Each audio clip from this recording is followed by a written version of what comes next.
Well, yeah, so it looks like around half of you that are in attendance have volunteered your strategy skills to a nonprofit, but we also have about 44% of attendees that haven't yet.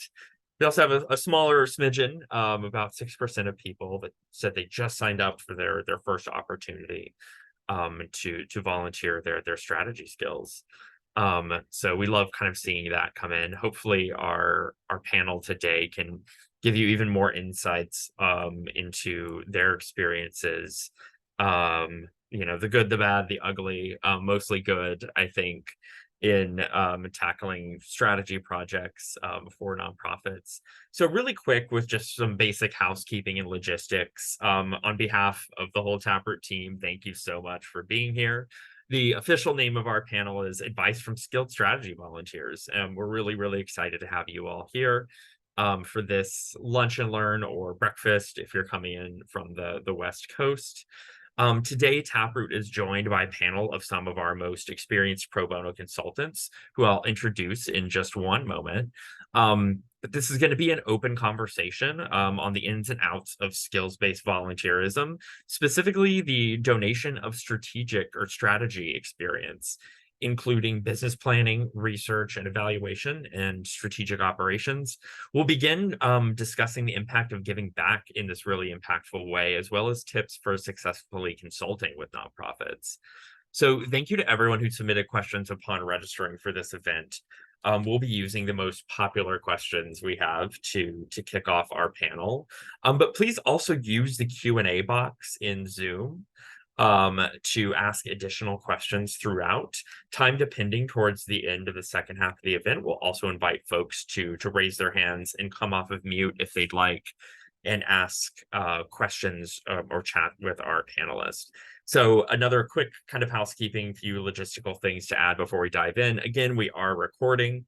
So that's going to be up on YouTube and sent out to all the registration or registrants as well. And please try and keep yourself muted if you come off of mute for whatever reason. Again, we'll hopefully be able to take some live questions towards the end. If you need any kind of tech assistance or something like that, please shoot a private chat to my Taproot colleague on the line, Meg Gillette, who is standing by or ready to assist. Without further ado, I'll go ahead and just start off with introductions. My name's Josh Brawl. My official title here is Nonprofit Success Coach at Taproot Foundation. I work mainly with Taproot Plus, which is one of our kind of flagship program offerings. Many of you probably already familiar with. Some of you might be familiar with other programs that we've done in the past, where we've done things like scope-a-thons, pro bono marathons, even team-based projects managed by our advisory services department. We've had a solid chunk of registrants for today's event. So again, I'll take a minute to just introduce our organization, given that some of you might not be totally familiar. Taproot Foundation is a US-based nonprofit that connects nonprofits with the business support that they need for free. We do that by facilitating connections with talented professionals from the worlds of marketing, HR, operations, finance, IT, strategy, and more. So to date, we've connected with 30,000 volunteers. We've connected 30,000 volunteers with about 10,000 unique social causes for pro bono services, totaling over $300 million in value. The pathway for finding volunteer opportunities through our organization is Taproot Plus, which is our free online matchmaking site. And Megan will drop a link, just in case any of you don't already know, to Taproot Plus down in the chat for anyone who's interested in learning more, or maybe if you're interested in finding a skilled volunteering opportunity to donate your skill set on. And now I'm really delighted to actually introduce our speakers for today's conversation. I'll start off with Ben Kleinman, who is a management consultant focusing on strategy design, project implementation, and change management. Most of his career has been in the healthcare sector. He likes to keep things simple and is known for translating complex technical details into easily understandable concepts. Ben has an MBA from the Kellogg School of Management at Northwestern University and enjoys spending time with his family. Distance running, same there, Ben. I'm a distance runner as well, and watching old black and white movies. We also have that in common. So thank you, Ben, for joining us today. Go ahead and say hi to everyone. Hey everyone, it's nice to be here. Looking forward to your questions and sharing the good. Thanks, Ben.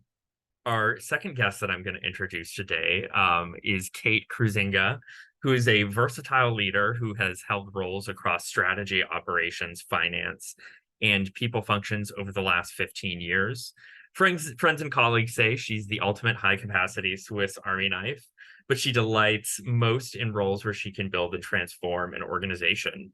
So Kate has worked at leading companies and emerging startups, including Dropbox, Teach for America, Kaiser Permanente, Parallel Domain, and Global Citizen Year. Outside work, Kate lives in Oakland, California as an outdoor explorer, amateur theologian, wife and boy mom, and voracious reader. She holds a Bachelor of Arts in Political Science and International Studies from the University of Wisconsin and a Master of Arts in Evangelism and Leadership from Wheaton College Graduate School. And last but definitely not least, well, Kate, I'll let you say hi to everyone. I'm getting ahead of myself. Hi, nice to meet y'all. Thank you, Kate, for being here. Last but not least, Paul Nouri is a financial services professional founding and managing Noble Equity Fund, LP, a healthcare focused hedge fund, and Noble Advisors, a registered investment advisor. In 2016, he founded Ebtikar Foundation, a private foundation that focuses on child empowerment and increasing the utilization of free and accessible mental health services. He's volunteered with Taproot since 2017 and has also volunteered directly with other organizations, including Big Brothers Big Sisters, New Friends, New Life, and Jonathan's Place. Paul graduated with a BS in management from Rensselaer Polytechnic Institute in 2005 and an MBA from Yale in 2017. So, Paul, say hi to everyone. Thank you for being here. Hey, everyone. Glad to be here. So, the work that Taproot does, all of those impact stats I rattled off for you just a few minutes ago, truly would not be possible without the generosity of our volunteer community members. These three speakers, I think, embody the pro bono ethic of kindness and service. So thank you all so much for joining today. And with that, I think we'll go ahead and just jump into some of our kind of first kind of quick kickoff questions. So kind of a more icebreaker type question to get us going. If you had to describe skills-based volunteerism in one word or phrase, what would it be? What would that word or phrase be? And I'll let you think about it for a second, and then whichever one of our three panelists wants to be brave and go in for the first slice of cake and answer the question, go ahead. Ben, you came off mute, so Yeah, if it's chocolate cake, I'm all in. If you needed just one word, I'd say altruism. If I can get three words, it'd be sharing your knowledge. okay. Altruism and sharing your knowledge. It's got a word and a phrase. Paul, what do you think? Fulfilling.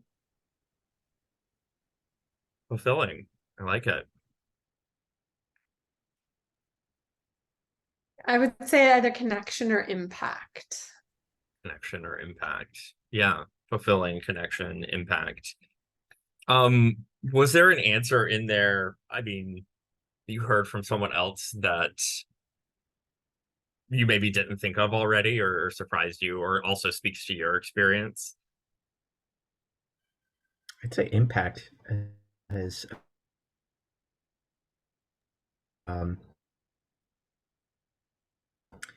something later on in the panel, but it's one of the things that I keep seeing every time I've had the chance to volunteer with organizations, and just seeing how broad of a scope that you can bring to the table, and then even just little micro differences that you can make in an organization's life or in an executive director's life. It could be very, very simple things that most of us would take for granted, but that they might not be aware of, or just can help them focus a little bit, the impact of that is so great. And Paul, to your point about fulfilling, it's really rewarding to be able to say, I totally agree. To be able to say, look, I spent all this time and money learning stuff in either MBA school or School of Hard Knocks, and let me save you some time, save you some effort, save you some energy, because most nonprofits don't have enough of any of that. And so if you can help them with that, that's super fulfilling. Yeah, I Yeah. mean, I think uh,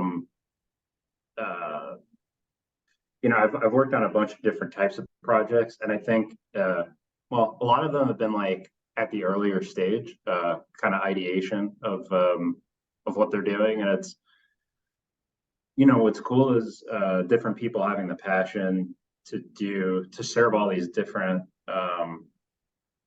needs that need to be met. Um, and for a lot of people, they're either starting at an idea, maybe they have an initial population in mind, and sometimes you'll do these engagements and they work out really well, and you mesh really well together, and the nonprofit kind of keeps moving forward. And sometimes maybe it's not that linear, but I think anytime you're involved with people who have passion for something, and they see that someone who doesn't even know them is willing to put in this time and effort, that it helps them at least like have that motivation to say like, oh, look, other people also want to be engaged in this, and that's really cool. Yeah. Yeah. Those are really good insights. Ben, you said something that really intrigued me, or something that I've seen a lot in my experience, which is even just really small things can make a big difference for a nonprofit leader. And I like to emphasize that because sometimes we hear from or prospective skill volunteers that are like, I don't really know if I'm seasoned enough, or, I have enough skills, under my belt to be like leading and guiding someone else. And something I like to remind volunteers, especially when it comes to business strategy, is in many cases, nonprofits are led by passionate people, um, who maybe don't have any kind of background in business at all, and they're kind of, this is kind of their baby or their big project or something like that. So you would actually be surprised at how simple some advice or support you could give them actually is, that would help build capacity of their organization, even if you're afraid of dipping your toes in the water, or not necessarily think you can help lead a nonprofit organization. There's many things that seem very second nature to people in the business community, that nonprofit leaders need to know, or maybe need access to, or maybe need to know how to navigate, that they don't. And so you'd be surprised, and you're like, oh well, that was, I helped them in a huge way, and it was much simpler than I initially thought it was. Totally agree.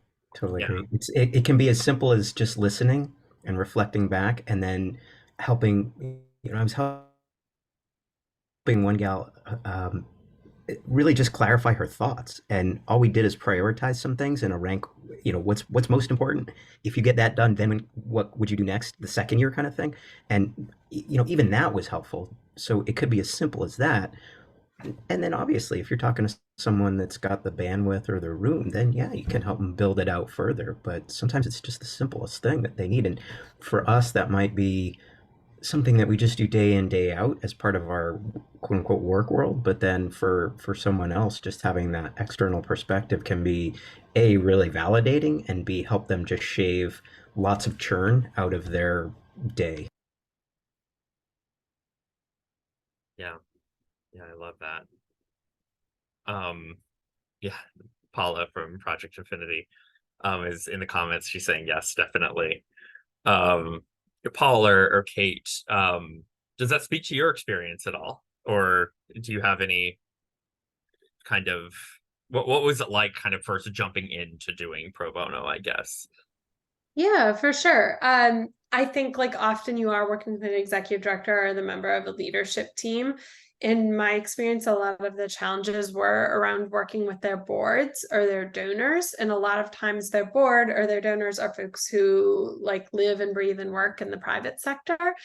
Um, and sometimes they're more experienced with like the nuances of nonprofits, sometimes they're not, but in most cases helping like do some translation similar to what Ben was saying is really, really helpful. Like they're not expecting to see, you know, something that's like a softer pitch deck. They're expecting to see like ROI and metrics. They're expecting to see financial models, and they're looking for certain things that look a certain way.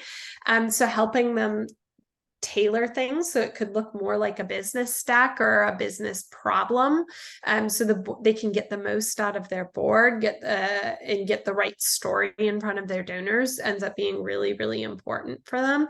And also where it's not easy to translate maybe, or you wouldn't want to because a nonprofit is a different model and a different way of operating, being able to provide some like helpful translation is also something that's helpful. So as somebody who maybe has seen both sides, of some of you have worked in nonprofits or assisted nonprofits more, so you kind of know this versus that. I know in my career that's been very helpful to me since I worked in nonprofits and private sector and in government. I can kind of help connect the dots and translate. Yeah. Yeah, Kate, I love that, because you brought up something that's critical in the nonprofit world, which is kind of the relationship to funders. And in many cases, as you know, like I said, nonprofits are led by like really passionate people who are doing this kind of out of the goodness of their hearts or because they love it. But they're having to pitch and petition people, you know, with resources that are kind of in this world of professional business strategy and consulting, who've all gone to business school or something like that. And just being able to help businessitize a pitch, or, you know, adding in extra resources that they're going to need, or clarifying language is again, something that would come second nature to anyone who's matriculated through these industries, that maybe a nonprofit just does not know about, that they're now going to go into that pitch meeting like a lot more confident because they know, okay, these are some of the questions you're going to get. This is the language that you want to use. That in and of itself is really, really impactful, fulfilling, as Paul you would say. And it's not, you know, it's just using kind of like basic business acumen, and knowledge that you might have. So I'm also interested to hear from you all about, you know, Kate, you already started going into this a little bit, like a specific project or experience that each of you had with a nonprofit, that you're particularly proud of, or, you know, that made a huge impact in that nonprofit's ultimate trajectory. Kate, you already touched on some kind of specifics of, you know, that translation aspect that's really helpful for nonprofits.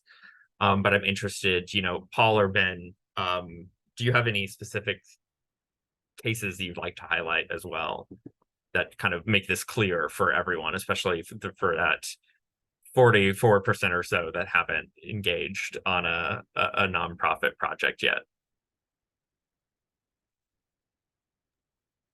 Yeah, I mean, I guess for me, one of my projects was working with a mental health organization that was targeting a specific condition that, although it's not rare, it's actually not addressed by any other NGOs. And so I think, you know, what attracted me to it was like the opportunity to make an impact was really big. And it actually ended up being a kind of a multi-year back and forth between me and the founder. He had a lot of ideas in terms of different ways to bring information to people, be it through you know, a workbook, videos, just information on the website, you know, telling people where they can go to find more information. Eventually, you know, wanting to do podcasts. And, you know, I think we would go back and forth on like, well, you know, I really think that this approach would work. You know, I would come and say something like that, and then he would, you know, he would give me his feedback on whether he agreed or not. And actually, at a certain point, we had we just kind of weren't seeing eye to eye, and we didn't talk for, a few months went by, and but then he got back in touch with me, and he said, okay, well, let's pick up the ball where we left off. And so I think especially in this kind of area, nonprofit, when it's early in the ideation, um, there there is that kind of, like I said before, like nonlinear trajectory, and the two of us do get along. It's just I think in order to make significant process and get to the right place as to where that nonprofit should be, and you know how they will be most successful in moving forward, sometimes it takes a lot of back and forth and people on both sides conceding one way or the other. But yeah, I mean, it's been a really fulfilling project because he is reaching a lot of people, and together we came up with what would be the best ways to go out and find these folks.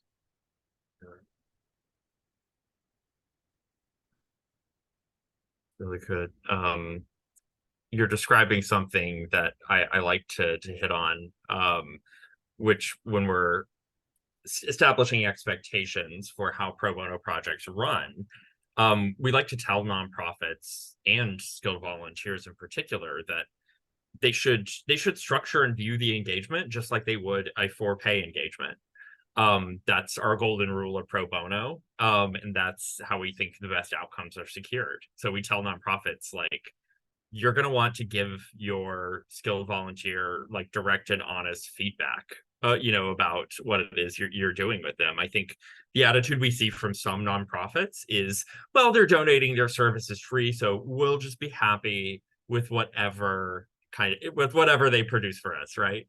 And we actually try and discourage that. As we understand why nonprofits might think that. But to a certain degree, there is no light without heat, right? There needs to be, some at a certain point disagreement or questioning about the ultimate deliverable you all are working on, so that you actually are able to make an impact. So that right there, I think, is exemplifying like one of our best practices, which is treat every project like it was a for-pay project. For skilled volunteers, like, this is, regardless of whether it's for pay or not, it's something you can put on your CV. It's something you can put on your resume. So you have to think about that. But we oftentimes tell nonprofits, look, the skilled volunteer reached out and wants to help your organization because obviously they like what you do. They want to create something or help you reach your goal, and they can only do that if you're honest with them. Or if you don't like the direction or way something is going, you have to tell them that.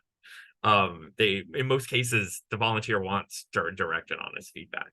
I don't know if that resonates with anyone else, but you touched upon it there in talking about your engagement.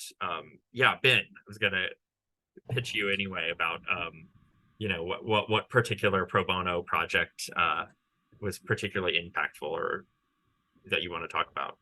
Josh, I just wanted to build on what you were saying a moment ago. I think sometimes the people that I've worked with in some of these nonprofit organizations are really conscious about not wanting to offend you as a volunteer or waste your time as a volunteer. And so I found it, for me anyways, to be helpful to have interjected into our conversation or over the course of an engagement, just check-ins with them, like you would with your boss or any people you supervise at work. Just say, is this, we just talked about X, Y, or Z. Is this on point? Is this what you're looking for? Is this helpful? Is this something that you think you could use? Do you think your board would find value in this deck, if you're creating a board deck with them or whatnot? And that makes it a little bit easier for them. It kind of opens the door for the executive director, whoever you're working with at the nonprofit, to say, well, yeah, I like this part of it, but, our board doesn't really do this, or, we don't have the resources to do this much work, so can we scale it back? And it's a way to invite them to give you some of that feedback if they're a little bit shyer or whatnot. Some of them, some folks are super upfront. They'll just be like, "Hey Ben, this is nice, but I'm not a $3 billion company, so can we dial it back a scooch?" Picking a favorite project is a bit like asking who your favorite child is. So I think it's maybe not quite something I would be able to answer that way.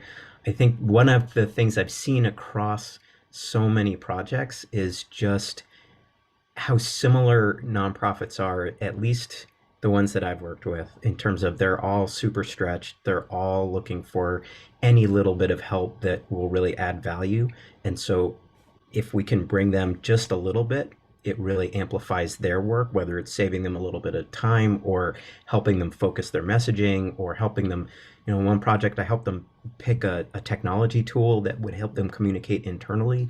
They didn't have the time or the bandwidth or the expertise to evaluate, so I helped them with that. I mean, others, it's building runways for 3-year projects, or like Kate was saying, a board deck, or engaging with their own staff. How do they figure out how to get the best out of their staff? Things like that. I mean, whatever it is, it's all super valuable stuff that we might take for granted, or you might have whole divisions that focus on that in your own companies.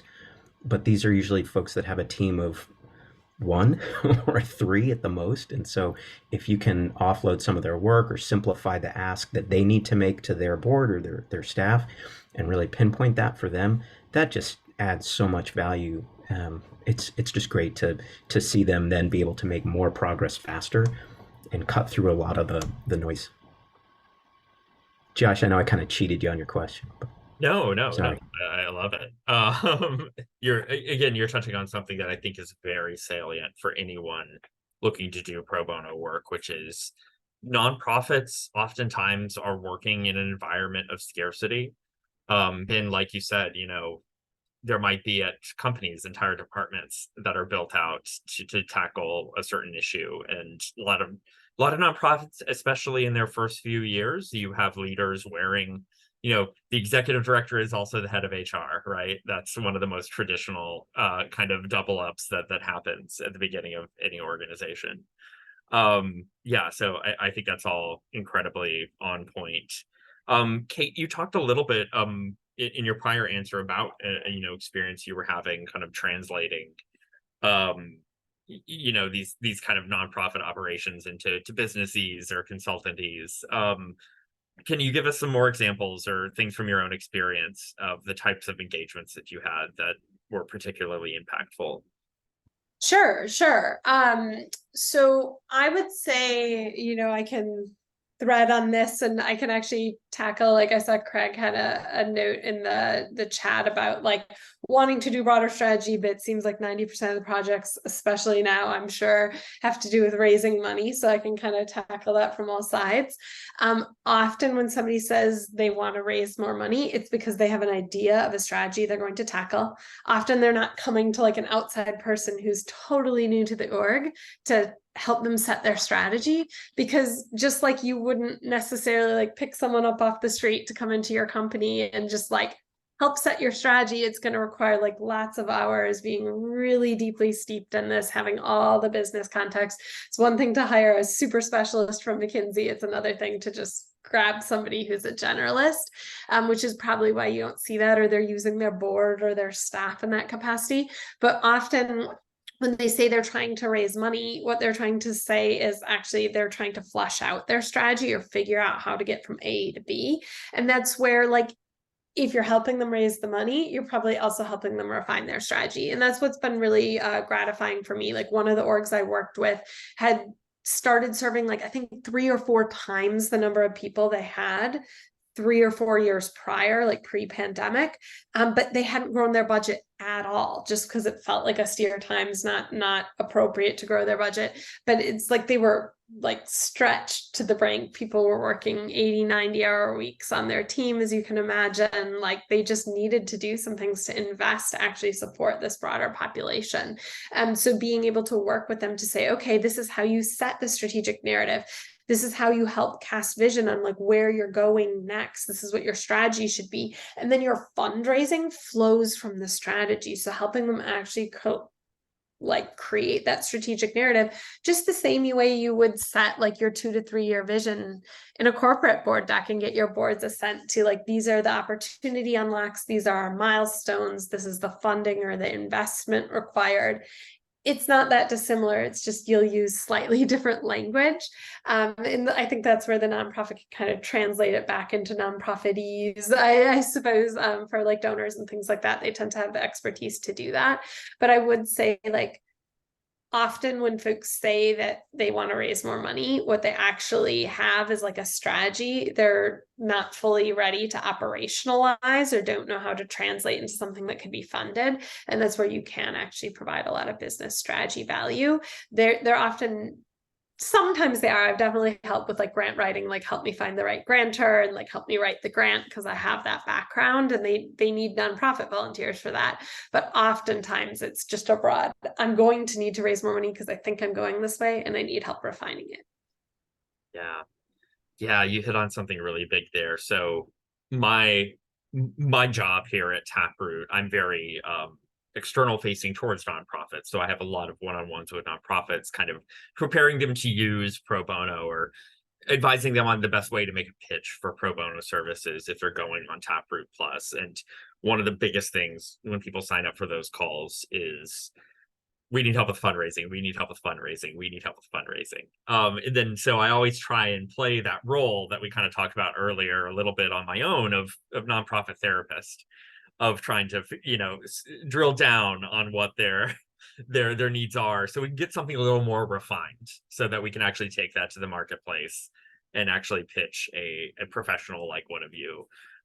So oftentimes I'll tell them, you know, if you come to our marketplace and say, we need help with fundraising, you're probably not going to get a lot of interest. What we need to do is find out what part of your actual like strategy is not working, or where specifically does it hurt. Why haven't you been able to raise the funds that you need to? And in a lot of cases, then they start to realize that almost any project they pitch could be a fundraising project, depending on how they're using the deliverable. A graphic design project could ultimately be a fundraising project, depending on how you're using that deliverable. So usually by the end of those conversations, I try to get it whittled down to something more like, okay, what you need is some stakeholder research to figure out where exactly you should be making pitches or something like that. So just as a heads up, you'll see a lot of that. I think from nonprofits that Kate was talking about. Ben, you look like you want to jump in. You have a Yeah, question.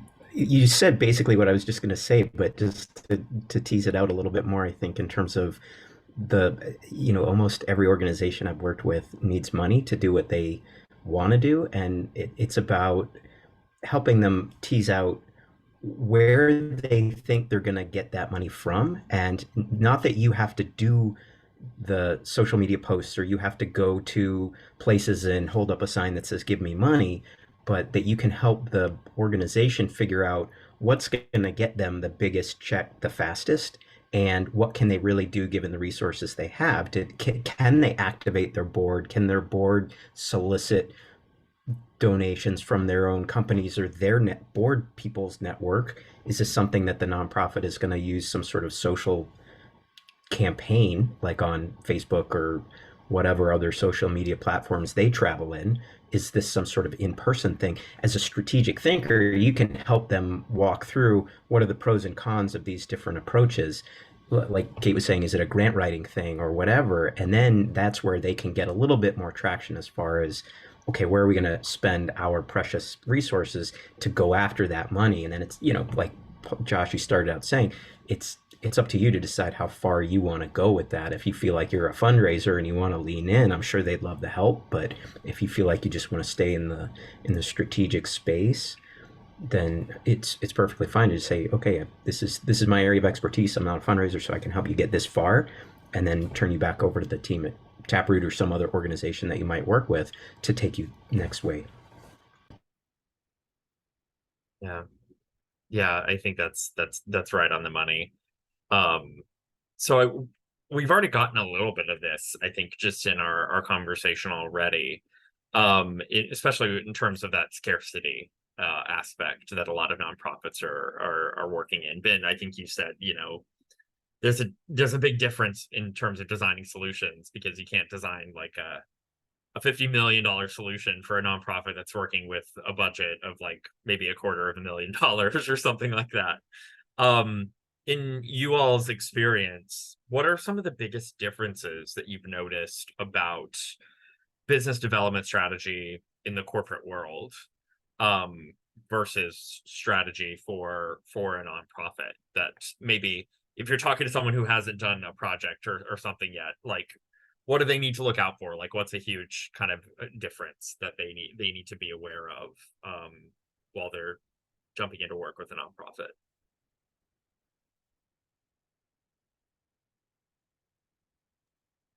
Well, I mean, a lot of nonprofits will get their funding from, different types of sources. So someone will get it from like government grants, private foundation grants, service revenue, and then individual donations. And when you're starting a business, you think like, well, is this a product or service that there's a need for, and do I have a unique way of selling this product or service? But I think a lot of times for the nonprofits, they just think that, well, this is a good cause, it is something that needs to be addressed, and so it's really just a matter of finding money. And it's a lot more complex than that. It's there are costs of business of doing everything in nonprofit land and in for-profit land. And so, if you want to offer something and it's super expensive, then you have to find out how you're going to fund that super expensive thing or that you want to offer. And so sometimes I think there's a disconnect there. Kind of, I don't know, maybe in some ways putting the cart before the horse, but that's why, sometimes some of the nonprofits I've worked with, they want to start from the beginning. They say like, well, can you help me put a business plan together? And then I think that's great because it's an opportunity for, I'll take a few hours to research and understand their particular cause to find out what they're doing and all the dynamics of that.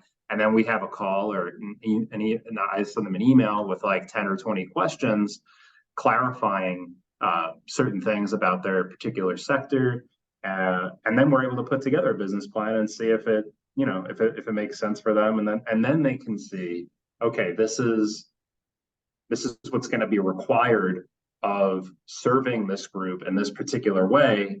Am I ready to do this, or am I ready to go out and do this? And step function, like what should I be doing first to get to that end? So yeah, I guess I would just pretty much that's what I have to share. Yeah, Ben or Kate, in terms of the differences between these two worlds, aside from what you've already mentioned, is there anything else you think it would be good to highlight for people on the call? Yeah, I would say like speed and pace and just being like super gracious, right? Like the number one thing I noticed in my own career is when I moved from a nonprofit to the private sector, how luxuriously staffed suddenly things were. So like that's been eye-opening to me. So a lot of us are used to like having heavy workloads. I'm not saying in the private sector we don't work a lot of hours and have a lot on our plates, but it's at another level in nonprofits. So if somebody takes 48 hours or even a week to get back to you, they are probably actually drowning, and it's not a sign that they don't respect your time, that they don't want to engage. There may just be like a big event this week and it is all hands on deck.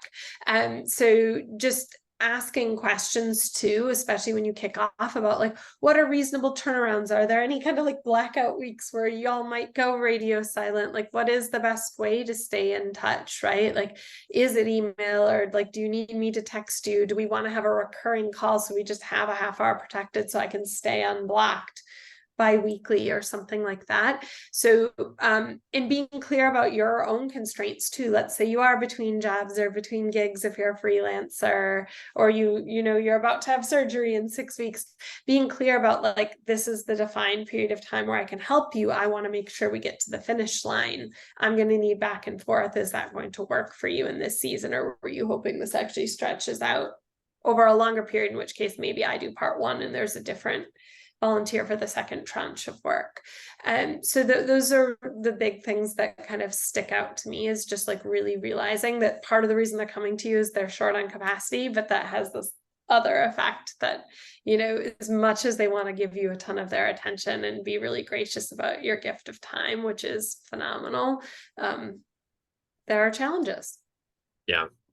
Yeah, Kate, I love that. Ben, you came off mute, so Yeah, no, Paul and Kate have summed up so much. I would just stuff that I've seen has to do with the infrastructure and the constraints that most of the nonprofits have, that in the corporate world, it seems like those constraints are just at such a different level. You know, you're in bigger corporations or even small corporations, you see constraints at like multi-million dollar level or $1 million level, and at the nonprofit you're talking about tens of thousands of dollars or thousands of dollars for some of the smaller ones. And so you realizing what you're working with, and then the infrastructure that might be in place at a corporation, you have all of these tools and technologies that are just baked in at a corp that you might not have at that nonprofit. You know, you've got people that might be using different email systems and they don't have a shared system to share documents or anything like that. So you're introducing things like Dropbox or Google Docs or whatever your version of that is. You're helping them to set those, just things that we take for granted, you know, using PowerPoint. It's just stuff that you might take for granted in the corporate world that a lot of nonprofits may not have in place yet. And so part of it is just understanding what is their baseline and how can you help them achieve with their baseline. And sometimes it's layering on free tools that you can get at, and other times it's just figuring out how do we work with what they have, whether it's a tool or their capacity to use a tool, that kind of thing. yeah. I love that, because that just reinforces an experience I commonly hear and advise both volunteers and nonprofits to prepare for, which is, you know, if a nonprofit posts a project and you both schedule a meeting to kind of talk with each other about it, I tell them most of that meeting is not even necessarily dedicated to the question of, okay, can I actually do this project? It's dedicated to, okay, how is this going to run? What are the logistics? When are we going to meet? What does the timeline actually look like? Is there a massive gala coming up in 2 weeks where it's going to be all hands on deck? Is there a surgery or something like that? Should we block off a designated time? Are we emailing each other? Are we texting each other? Like, what are communications preferences? Like, I've heard from most people that like that initial discussion is kind of more about laying a blueprint than it is like a traditional interview, you know, where they're really vetting skills and experience, right? Obviously you want to do that, but that's a really big part of kind of having that initial touch base with a nonprofit. We've had many cases in which, you know, the volunteer was kind of a perfect fit, but for logistical reasons or timeline or something like that, you know, they said, well, we'll catch you on the flip side. Hopefully we can work together sometime in the future, but it's just not going to work. So it's not even the question of, okay, can I actually do this work? A lot of times it's the question of thinking through the planning, because when projects do go under or kind of fall off the plate, it's almost always with regard to the planning that, or communications preferences that weren't set properly or something like that. It's not necessarily, you know, the volunteers' commitment or ability to actually do the work that's the problem. It's really just like communications preferences. It's always the small things that derail projects, actually. So Kate, I love that strategy of let's go ahead and like you get something on the calendar when we're both free. It's a really, really good strategy we like to recommend. I'm interested in hearing, kind of as we start to enter the wrap up phase here. Is there anything that surprised any of you that you just weren't expecting when you started doing pro bono work, or that was a curveball, maybe something that you weren't totally expecting that's different about a nonprofit or doing this kind of work? Yeah, I would say like for me, it's been on both sides. Like sometimes it was a surprise, like you said you needed this, but actually when we dig in, you needed that. And like being able to be humble and gracious enough to be like, I can do these things, but I can't do that. Let's use my network to find you what you do need. People are taking their best crack, but sometimes you'll be really excited to kickstart and you dig in and maybe you're not the right person. But I think like it's also kind of fun and sweet sometimes because you all have great networks. You probably do know the right person for them. So being able to kind of like broker a match and get more people into volunteering has been kind of like a sweet curveball sometimes. I would also say like sometimes it surprised me like what a night and day difference like a tiny amount of volunteering can actually make. Like I wrote one grant for an organization where I was like, oh, this is a long shot. They got it. And it was like literally the difference between them like quadrupling their staff and like having like 5 years of funding because they got like a long-term grant. And it was like, I maybe spent 2-3 hours with them. And it like this isn't supposed to be like pat on the back for Kate, but it's like you all could have that kind of impact where like sometimes somebody literally just has no experience. This was like a farm manager who had never written a grant in their life. I'm pretty decent at grant writing. I helped them write one grant that was pretty aligned that I found for them in an hour of searching and 2 hours of writing. And it gave them like a 5-year runway. So like don't underestimate how like a small amount of time can have a really outsized impact if you're plugging a hole that just no one in their org can plug. Yeah, Kate, I love that. That just reinforces everything we've been talking about here. It's again things that might seem really basic to you. And I'll say if anyone on the line here is has any experience grant writing or grant researching, oh boy, will you be popular if you decide to do any pro bono for nonprofits. That's easily one of the most sought after things, positions that we have trouble filling simply because it's just such a finite resource of people who are familiar with like the grant writing process and what that looks like, because it is so. Kate, I know you come from a background of nonprofits, so you have a leg up there. It's such a unique skill set. So if anyone on the line has that skill set, see me after class, because you very much so desperately need it. Yeah, so as we kind of wrap up here and looking in some more questions that we have that have come in, I'm interested in hearing from you all. Are there any resources or things like that you found yourself using that you could advise other skilled volunteers that they should look into? We did get some pre-submitted questions about this of, hey, do you find yourself using any tools or resources in helping nonprofits like IDEO or in any kind of database or something? Like, I guess this is kind of asking something more tactile. Do you have any tips or resources that you'd like to share in terms of like tools or software that you found really working with a nonprofit context or something like that?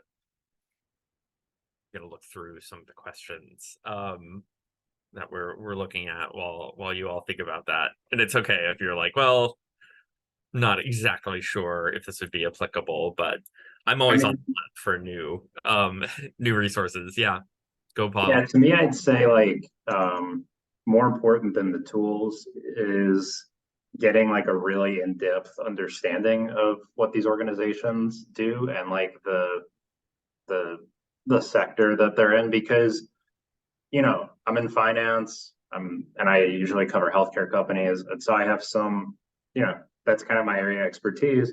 But when I dig into what all these little nonprofits do, it's just you have to get really specific about the population that they serve, and how well they're served already, and all these different things. And then in answer to your other question about if we were surprised about anything, I'd say that what was like a happy surprise to me is, so like when I got out of college and I had like an interest in nonprofits, a lot of the nonprofits I looked at were and like associated myself with were kind of the largest nonprofits that served various causes, but being a part of Taproot, you get to meet so many smaller nonprofits that have a passion for something that you might not have thought about before. And so that to me has been the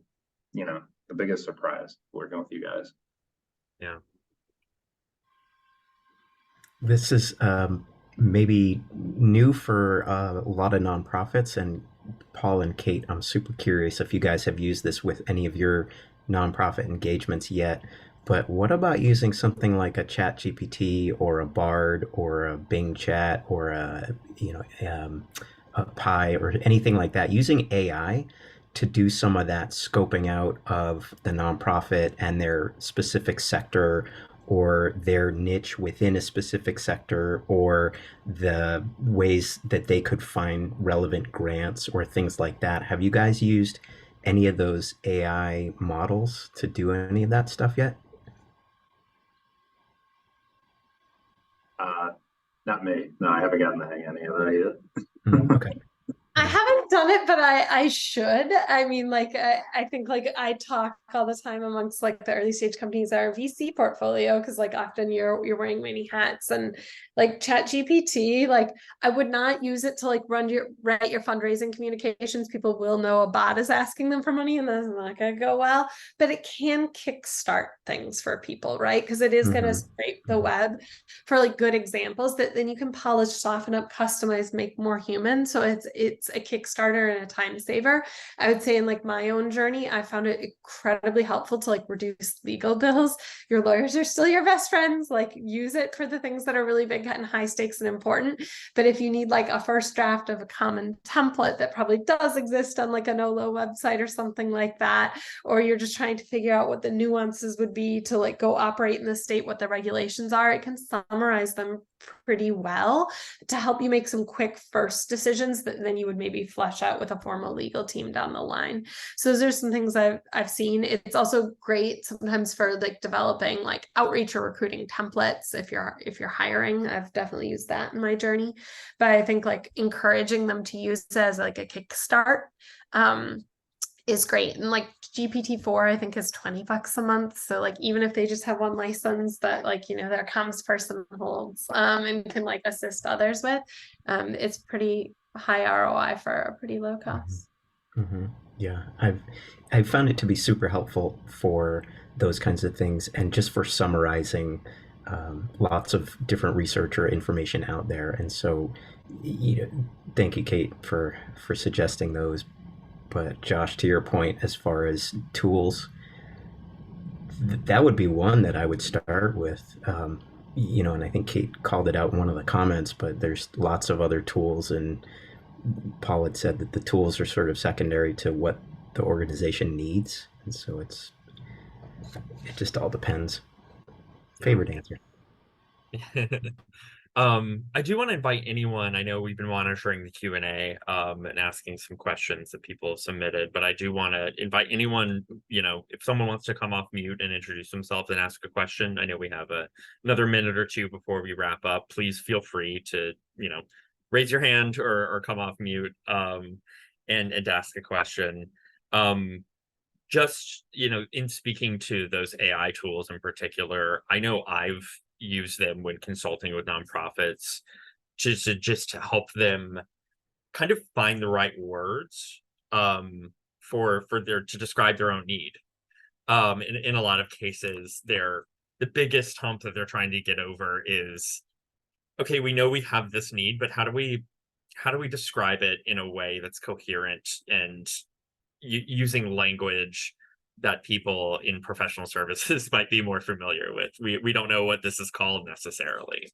And I've just walked through nonprofits showing them like, hey, use this as like a base for when you're coming up with need statements, or, if you're like, we know we need SEO help, but how do we describe what kind of SEO help we need? And I'm like, well, you can ask ChatGPT to kind of describe the basic steps in an SEO evaluation. And I'm like, use some of that, in your. So I've used it at least in that part of the process to get people to you to make a compelling pitch. And it's been very, very helpful. When nonprofits see how easy it is, they're like, oh, I'm going to use this for other stuff too. But I do also condition it with the advice that they use it maybe as a foundation. You know, like Kate said, you never want to be writing pitches with it exclusively. But yeah, I think we were able to get to most of the questions that came up that were pre-submitted and asked.